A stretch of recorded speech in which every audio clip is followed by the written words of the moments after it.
해외 원정 도박 혐의로 수감 중인 정은호 네이처리퍼블릭 대표가 변호사 폭행 논란에 이어 담당 판사들에게 로비를 시도한 정황이 드러났는데요. 구명 로비 핵심 인물인 브로커 이 씨가 검찰 소환 조사를 앞두고 있어서 이번 사건이 대형 법조 게이트로 확산될 가능성이 커졌습니다. 전문가와 함께 자세한 내용 짚어보겠습니다. 장성호 건국대 교수, 차재원 부산 가톨릭대 교수, 김광삼 변호사 세 분 나오셨습니다. 어서 오십시오. 네, 안녕하세요. 안녕하십니까.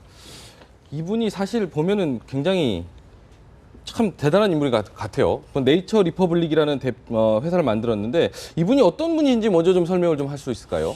글쎄 여러 가지 복잡한 일이 많은데 특히 이제 이번에 돈과 관련해서 큰 스타덤에 오른 분이 이제 지금 네이처 리퍼블릭 대표 정은호 대표인데 65년생입니다. 65년생이고 남대문 대박 신화의 주인공. 애초에 이분이 남대문에서 노점상을 했습니다. 노점상을 해서 거기에서 화장품을 노점에서 외국 중국계라든가 외국 여행 온 분들한테 이것을 팔아서 하다가 이제 화장품 대리점을 또 하나 정식으로 맡아서 화장품 대리점을 내고 그리고 소위 이제 모 화장품 브랜드를 개발해서 수천억 원대 재산을 모읍니다.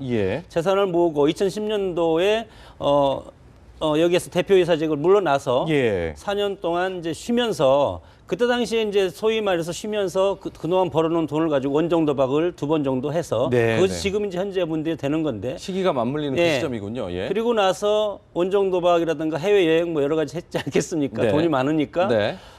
그런 다음에 4년 뒤에 다시 복귀해서 또 다시 최근까지 수천억 대의 어떤 돈을 재산을 모은 그런 아주 이제 재력가가 된 겁니다. 그러니까요. 남대문 시장에서 시작해갖고 화장품 대표이사까지 올랐다. 이게 굉장히 입지전적인 인물이긴 한데 그런데 이제 워낙에 이제 큰 돈을 갑작스럽게 만져서 그런 건지 도박 문제가 걸렸었는데 특히 지금 문제가 되는 거는 구명 로비 아니겠습니까? 구명 로비가 지금 문제가 되고 있는 건데 특히 이제 현직 판사와 검사장 출신 변호사 이름들이 계속 거론되고 있다 보니까 법조계 굉장히 술렁이는 것 같아요. 일단 이 사건의 이제 발단은 해외 원정 도박입니다. 그래서 1심에서 징역 1년을 받습니다. 그래서 항소를 해서 항소심에서 징역 8개월을 받는데 항소심에서 지금 문제가 되고 있는 부장판사 출신 여자 변호사를 선임하죠. 근데 여자 변호사 선임하는데 변호사 비용으로 처음에 20억을 주고요.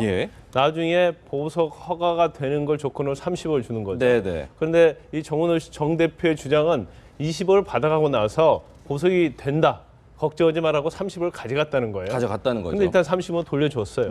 그래서 이제 20억에 관해서는 이제 주장이 굉장히 엇갈리고 있는 거죠. 그래서 20억을 내가 준 이유는 보석 살인까지 포함된 거다. 한 게 없으니까 20억을 돌려달라는 거고 그 부장판사 출신 여 변호사의 입장은 20억 자체가 수임료 착수금이라는 거죠. 근데 이제 변호사 업계에서는 착수금은 돌려주지 않습니다. 근데 그 여자 변호사 이야기는 20억을 내가 다 가져간 게 아니고 이 정은호 대표가 이 사건 해외 원정 도박 말고도 민사 형사가 한 16건 정도 있다고 그래요. 아, 이 사건 말고도 꽤 많은 사건이 있었군요. 그래서 이제 변호인단을 꾸리는 데 쓰라고 해서 20억을 줬다는 거거든요. 그래서 20억을 가지고 변호인사들 다 나눠주고 뭐 복사비만 1,400억 원이 400만 원이 들어갔다고 그래요. 어마어마한 양이군요. 그리고 내가 가진 것은 한 7천만 원밖에 없다. 그렇게 주장하는데 지금 이 로비 의혹이 왜 생기고 있냐면요. 사실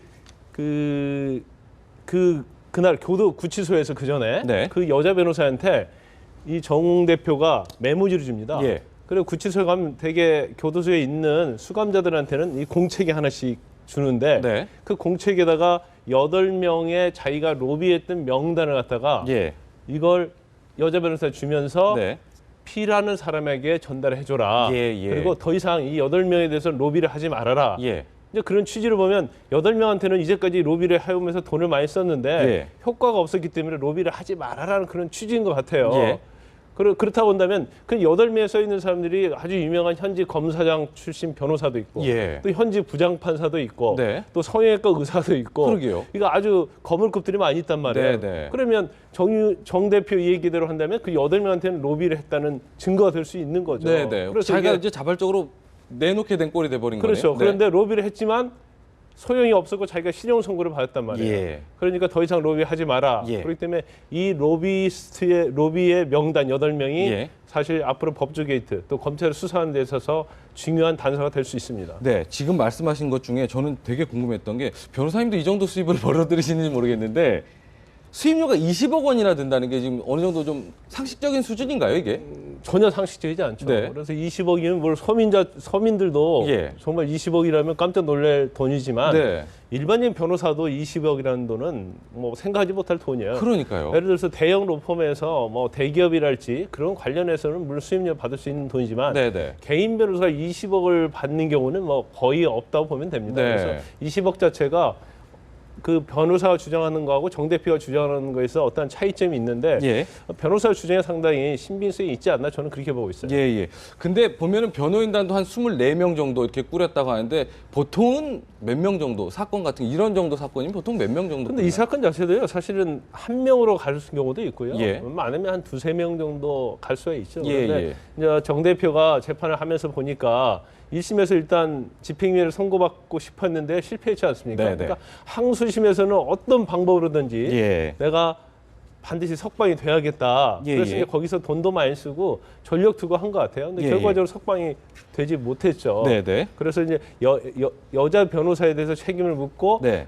구치소에 왔을 때 20억 준 거 내놔라. 네. 야, 이건 착수금이고 변호인단 꾸려서 한이라고 한 돈인데 예. 내가 왜 내놓냐. 예. 그러면서 나오려고 하니까 못 나오게 막고 예. 손을 비틀고 폭행을 가했다. 그게 이제 변호사의 주장입니다. 그렇죠. 애초에는 이제 폭행 시비로 불거진 문제가 이 지경까지 오게 됐는데 조금만 내용 더 살펴보면 지금 보면 정 대표 측 브로커는 그 이 씨가요. 지난해 말 항소심 재판장인 부장판사와 저녁에 술자리를 가졌다는 얘기인데 그분이 저녁을 먹고 왔더니 다음날 아침에 그 사건을 맡게 돼서 자기가 안 하겠다. 뭐 이런 얘기가 있던데요. 네, 근데 이 부분이 바로 또 법조계 어떤 이게 로비 네, 정황 아니겠습니까? 로비 의혹인데 네네. 우리 법원에서 이제 사건이 네. 이제 검찰에서 기소를 하죠. 예. 아니면 1심 사건이 항소심에 접수가 되면 예. 이제 배당을 합니다. 그래서 판사를 누굴 배정을 하는데 판사를 A라는 판사를 배정하면요. 네. 그날 배정한 날은 A 판사 모르죠. 네. 그리고 뭐 2, 3일 있다가 확인했을 때 아, 나한테 배정되는 걸 아는데 예. 이제 정은호 측 대리인 또 이모 씨가 예. 오늘 배당이 됐는데 예. 미리 배당된 판사하고 연결을 시켜서 일시집에서 저녁을 먹은 거예요. 예. 그래서 갔는데 이 담당 판사는 자기한테 배당된 것도 모르는데 상대방이 알고 있고 로비를 하니까 네. 다음날 바로 아 이건 내가 처리해서는 안 되겠다 생각해서 네, 바로 재배당을 요구합니다. 네, 네. 그러면 어떻게 이 배당 자체를 담당 판사도 자기한테 배당된지를 몰랐는데 예, 예. 어떻게 정은호 씨 브로커가 그걸 알고 그러니까요. 이렇게 미리 로비를 했냐는 거죠. 네, 그 네. 부분도 사실은 법원 내에 예. 그에 관여된 사람의 로비를 받아서 네. 이걸 알려줬다는 정황이 될 수 있는 거죠. 그런 거죠. 사실 재판장 입장에서 늦게라도 이 상황을 알고서는 바꿨다라는 거는 그나마 좀 적절한 대응이 아니었나 이런 생각도 좀 들기는 해요. 예, 그나마 다행이죠. 네. 사실은 뭐 이 지금 재판장이 다른 그 외부의 인사들하고 사실 이 만나는 것 자체는 뭐 예. 물론 뭐 본인이 사생활 영역이긴 합니다만 예. 그래도 이 지금 판사들 같은 경우는 상당히 그 처신에 조심하지 않습니까? 그래야죠. 그럼에도 불구하고 이런 불미스러운 사건에 연루된 사실을 네. 이 뒤늦게 알고 예. 그래도 본인이 그 재판부를 바꿔달라고 이야기한 부분은 예, 예. 그나마 그래도 이번 사건에서 예. 그래도 조금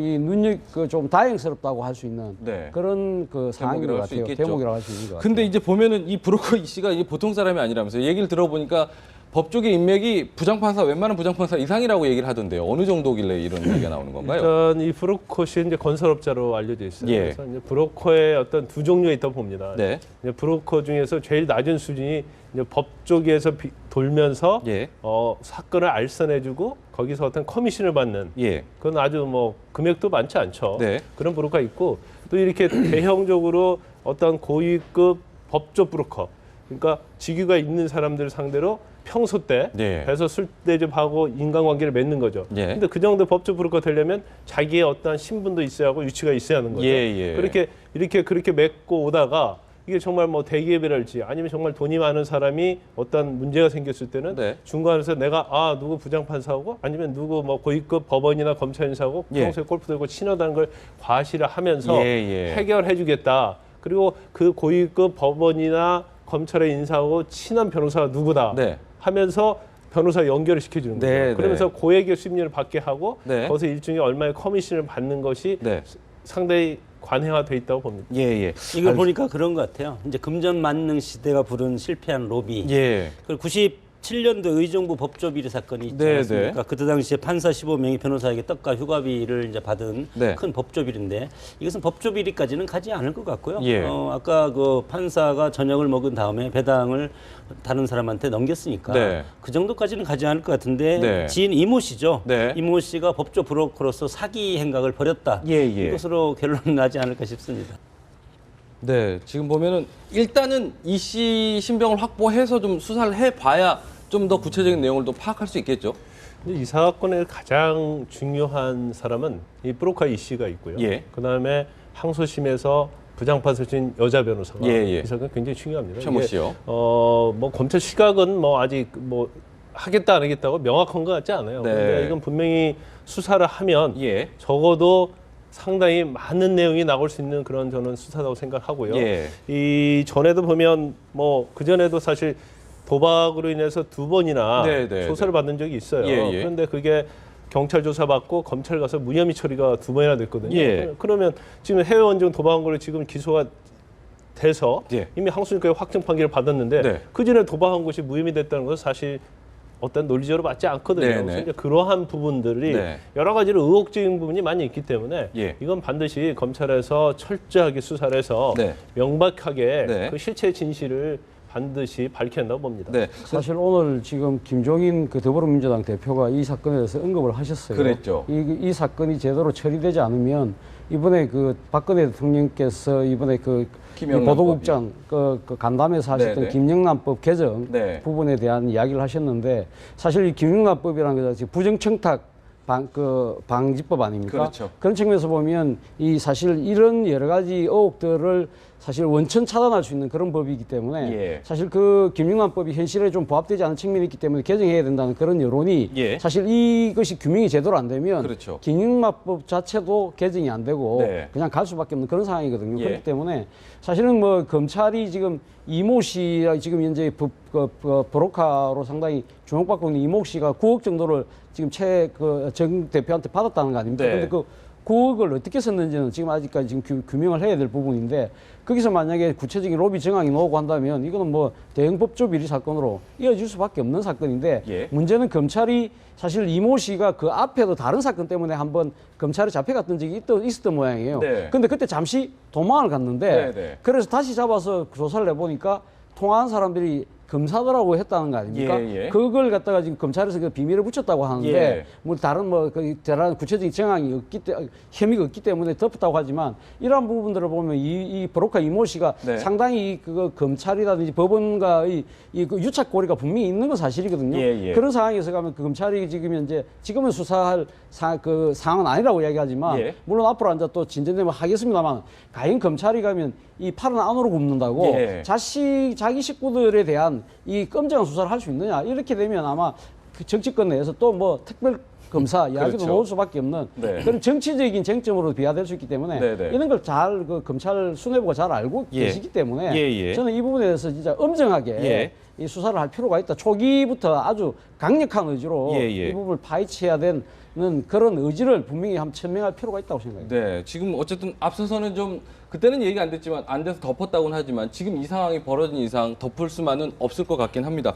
한 가지만 좀 더 궁금한 부분이 있어서 사실 구형량도 검찰이 좀 낮췄던 부분에 대해서 좀 궁금한 부분이 있어요. 사실은 이런 사기, 그러니까 도박 이런 부분 같은 경우에는 구형량을 검찰이 2심에서 낮출 이유가 굳이 없는데 낮췄던 부분도 사실 의심 가는 부분 아니겠습니까? 충분히 의심이 간다고 봅니다. 예, 징역 저 1심에서 징역 3년을 구형했어요. 예. 그런데 징역 1년이 나왔죠. 네. 그런데 항소심에서 일반적으로 피고인이 항소한 경우에 검찰에 다시 검찰의 의견을 말하고 얘기하거든요. 그러면 네. 일반적으로 원심의 구형, 네. 1심의 구형을 그대로 하거든요. 대부분이. 그런데 이제 6개월을 낮춰줬다는 것은 굉장히 이례적이라 볼 수 있고요. 그렇죠. 이제 검찰에서 하는 얘기는 그거예요.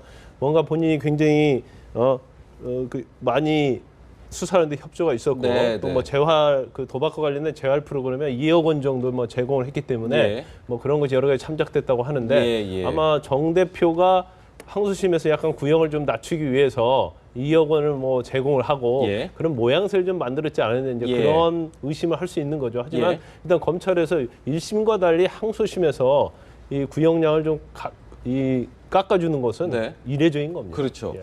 그러니까 어쨌든 한번 좀 자세히 좀 짚어볼 필요가 더 있을 것 같습니다. 항소심을 낮춘 이유도 그렇고요. 항소심에서 구형량을 낮춘 것도 그렇고요. 여기까지 정운호 사건에 대해서 좀 짚어봤습니다.